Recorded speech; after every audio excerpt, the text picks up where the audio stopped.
Hello everyone, कैसे हैं आप लोग। उम्मीद करते हैं अच्छे होंगे। देखो, दिमाग में बहुत सारे सवाल चल रहे होंगे, टेंशन होगा कि अंडर ग्रेजुएट का एग्ज़ाम कब होगा। एनटीपीसी 2024 का भी फाइनल रिजल्ट नहीं आया है, ना ही ग्रेजुएशन का ना ही अंडर ग्रेजुएट का। 2025 का जो एग्ज़ाम हुआ है उसके आंसर की नहीं आई है। आज हम लोग सब चीज़ों पे बात करेंगे। सबसे पहले तो अंडर ग्रेजुएट का एग्ज़ाम डेट क्या होगा, क्या जो है एक्सपेक्टेड डेट है, कितना टाइम अभी है, रिवीजन कैसे करें हम। ठीक है, देखो रिवीजन सब करते हैं, लेकिन स्मार्ट तरीके से रिवीजन कैसे करें जिसमें सारी चीज़ें कवर हों और जो ट्रेंड के हिसाब से चीज़ें चल रही वो भी कवर हो। मॉक कैसे दें, पीवाईक्यू कहाँ से दें, कितने दें, कौन से दें, मैथ्स की क्या इंपॉर्टेंस है, कितने मार्क्स आपके आ रहे हैं। जीएस में जो सबसे ज़्यादा समस्या होती है करंट अफेयर्स में, उसके कैसे उसको टैकल करें हम लोग। उसके बाद सिलेबस, अगर मान लो बहुत सारे लोग होंगे जिनका सिलेबस नहीं ख़त्म हुआ होगा, उनको क्या करना चाहिए या उनका कितना परसेंट सिलेबस अभी ख़त्म है, और टारगेट स्कोर क्या होना चाहिए आपको।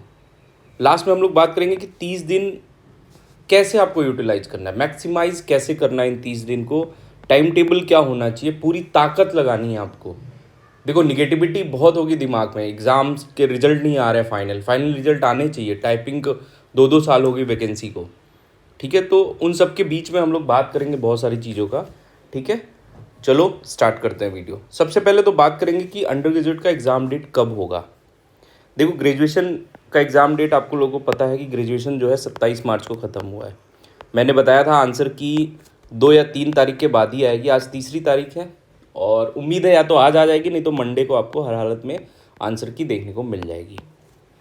अब इस आंसर की से अंडर ग्रेजुएट वाले को बहुत फ़ायदा होगा अगर वो इसको ढंग से एनालाइज करेंगे, तो किसी टीचर को नहीं, अपने खुद से एनालाइज करेंगे। तो मैं भी एनालिसिस बताऊंगा आपको, लेकिन खुद से करनी है। ठीक है, उसमें क्या करना है, आंसर की आ जाएगी, आप लोग देख लेंगे। बहुत सारे लोग ऐसे होंगे जो ग्रेजुएट का अंडर ग्रेजुएट दोनों का एग्ज़ाम देंगे। अंडर ग्रेजुएट की एग्ज़ाम डेट अभी तक क्यों नहीं रिलीज़ हो रही है, मुझे ये नहीं समझ में आ रहा है। फिर भी मुझे जो कुछ जानकारी मिली है उसके हिसाब से ऐसा लग रहा है कि आपका 1 मई के बाद परीक्षा होने के चांसेस हैं। तो मैं मोटा मोटा 30 दिन लेके चल रहा हूँ कि 30 दिन। देखो, ये एग्ज़ाम डिले भी हो सकता है क्योंकि चुनाव वगैरह भी है कुछ राज्य में, लेकिन जो मुझे अभी पता चला है वो 30 दिन। आप 1 मई के बाद ही आपका एग्ज़ाम होगा, ये समझ लो। ठीक है, तो हम लोग 30 दिन का प्लान लेके चलेंगे कि भाई 30 दिन में हम क्या कर सकते हैं, रिवीजन कैसे कर सकते हैं। और अगर ये 30 दिन आपने सही से यूटिलाइज, हाँ ये भी चल रहा होगा दिमाग में, वैकेंसी कम है, कोई बात नहीं, वैकेंसी कम सीएचएसएल में भी होती है, उसमें बच्चे सिलेक्शन लेते हैं। इसमें भी आप लोग सिलेक्शन लेंगे और हम ही लोग के बीच वाले सिलेक्शन लेंगे। ठीक है, चलो सब कुछ डिटेल में बात करते हैं। सबसे पहले तो रिवीजन कैसे करें और किसको करना है। सेकेंड चीज़, मॉक और पीवाईक्यू, 3 चीज़ें हैं जो बहुत अहम रोल निभाती हैं आपके सिलेक्शन में। सबसे पहले बात तो देखो, कुछ लोग ऐसे होंगे जिनका सिलेबस अभी ख़त्म नहीं होगा, कुछ लोग ऐसे भी होंगे जिनको 3-4 साल हो गया फिर भी उनको ऐसा लगता है कि उनका सिलेबस ख़त्म नहीं है, क्योंकि वो डर रहे हैं उन चीज़ों को छूने में जो उनका कंप्लीट नहीं है, क्योंकि उनसे उनके मार्क्स नहीं आ रहे। उनको ये लग रहा है कि 3-4 साल हो गया, अब तो मेरा सिलेबस ख़त्म, लेकिन दिल से उनका सिलेबस नहीं ख़त्म हुआ है। ठीक है, कुछ पॉइंट्स हैं जिनको उनको दोबारा देखना चाहिए। ठीक है, एक तो ये लोग हो गए। एक ऐसे होंगे जो नए नए आए होंगे और उनका 60% सिलेबस ख़त्म हो गया होगा, या कुछ लोग ऐसे होंगे जो 40% होंगे। तो सब पे बात करते हैं। पहले तो ऐसे लोग जो 3-4 साल हो गए भाई तैयारी कर रहे हो, सिलेबस नहीं ख़त्म है, करो, देखो अपना 4-5 प्रीवियस मॉक पीवाईक्यू उठा के देखो, आपको खुद ही पता चलेगा कि कहाँ पे आप मिस्टेक कर रहे हो, कौन से ऐसे चीज़ है। अपने नोट्स को थोड़ा खंगालो कि क्या मेरे पास अपडेटेड चीज़ें हैं कि नहीं है। ठीक है, ये चीज़। बाकी आपको कुछ करने का, जो लोग 60% सिलेबस ख़त्म करती हैं उनको 40% में मार्कआउट करना है कि भाई कौन सी चीज़ें ज़्यादा डिमांड में है, ज़्यादा पूछी जा रही हैं। उसके साथ साथ आपको रिवीजन भी करना है और पीवाईक्यू और मॉक भी देना है। ठीक है, ये सारी चीज़ें करनी है। अब कैसे करनी है वो भी बताते हैं। रिवीजन के लिए क्या करना है, देखो 60% सिलेबस ख़त्म है, 3 घंटे आपको रिवीजन यानी मॉक और पीवाईक्यू में देना है। 3 घंटे मॉक, एक दिन मॉक दो, एक दिन पीवाईक्यू दो। ठीक है, 1.5 घंटे के करीब मॉक होगा और उसका एनालिसिस अच्छे से करो। और 3 से 4 घंटे अपना सिलेबस, मतलब 2-2.5 घंटे सिलेबस करो और 1 घंटे रिवीजन पे ज़रूर लगाओ।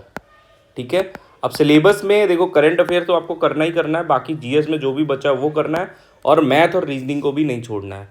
पीवाईक्यू का बहुत अहम रोल होता है, वो भी जो अभी ट्रेंडिंग, जैसे पिछले साल के सारे क्वेश्चन आपके लगे हुए होने चाहिए, ग्रेजुएशन के, अंडर ग्रेजुएट के, और जो भी मान लो आप एसएससी की तैयारी कर रहे हो तो जीएस वाला पोर्शन आप अच्छे से देखो, उसको थोड़ा सा सोचो। ऐसा नहीं कि क्वेश्चंस करके चले जाओ, सोचो कि कौन सा टॉपिक हिट हो रहा है ज़्यादातर।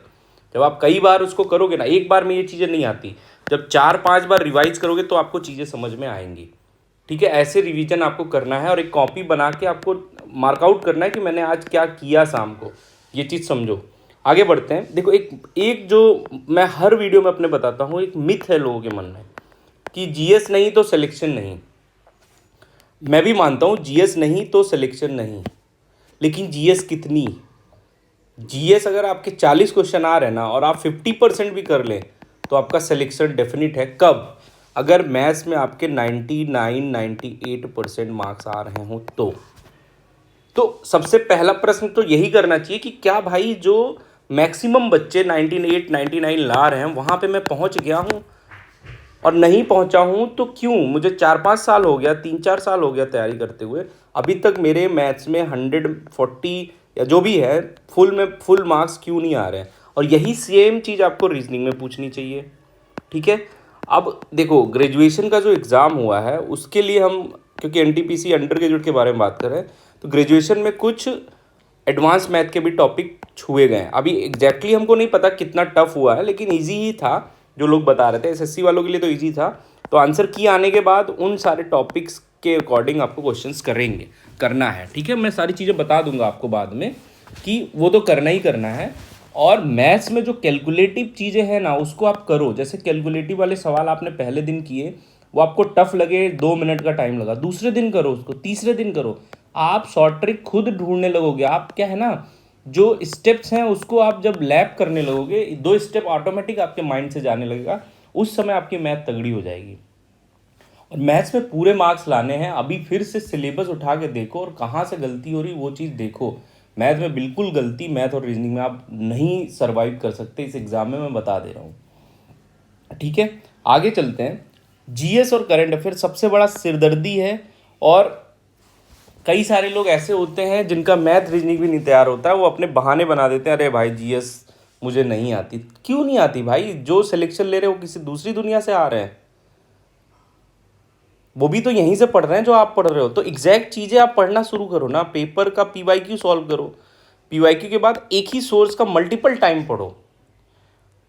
कंप्यूटर आपको पढ़ना है, कंप्यूटर से रिलेटेड 6-7 वीडियो मेरे चैनल पे है, और जितने बच्चों ने उसको पढ़ा है, आप अगर टेलीग्राम से नहीं जुड़े एक बार जुड़िए, वहाँ पर रिस्पांस देखिए उन्होंने क्या रिस्पांस दिया है।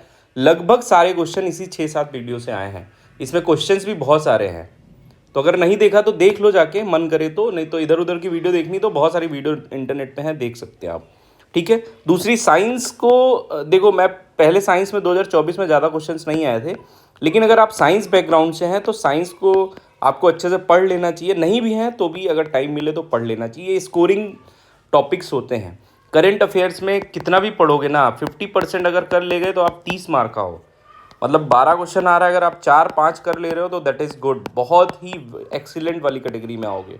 ठीक है, तो करंट अफेयर पढ़ना है, और इसको भी थोड़ा सा, जैसे आपको डिफेंस वाली चीज़ें ज़्यादा पढ़नी है, उसमें भी आपको पॉइंट आउट करना है और क्वेश्चंस देखने, ट्रेंड क्या आ रहा है। जैसे सीजीएल का एग्ज़ाम हुआ, उसमें कहाँ से पूछा जा रहा है, सीएचएसएल का एग्ज़ाम हुआ, कहाँ से पूछा गया, सीपीओ का एग्ज़ाम हुआ, कहाँ से पूछा गया, और एनटीपीसी का भी आंसर किया जाएगी तो कहाँ से, ग्रुप डी में भी कहाँ से पूछा जा रहा है, वो सारे क्वेश्चंस आपको देखने हैं, और हो सकता है उसमें से भी कुछ क्वेश्चंस आपको मिले। बाकी हिस्ट्री, पॉलिटी, ज्योग्राफी जो भी पढ़े हो, मल्टीपल टाइम रिवीजन करो और उसके क्वेश्चंस करो। मैंने बताया था अगर पढ़ सकते हो तो घटना चक्र ले लो, और हिस्ट्री, ज्योग्राफी, पॉलिटी के लिए उसके चैप्टर वाइज क्वेश्चंस करोगे तो बहुत फ़ायदा मिलेगा आपको, क्योंकि उसमें डिटेल में आंसर दिया रहता है। ठीक है, जीएस में भी आपको अच्छा स्कोर करना है।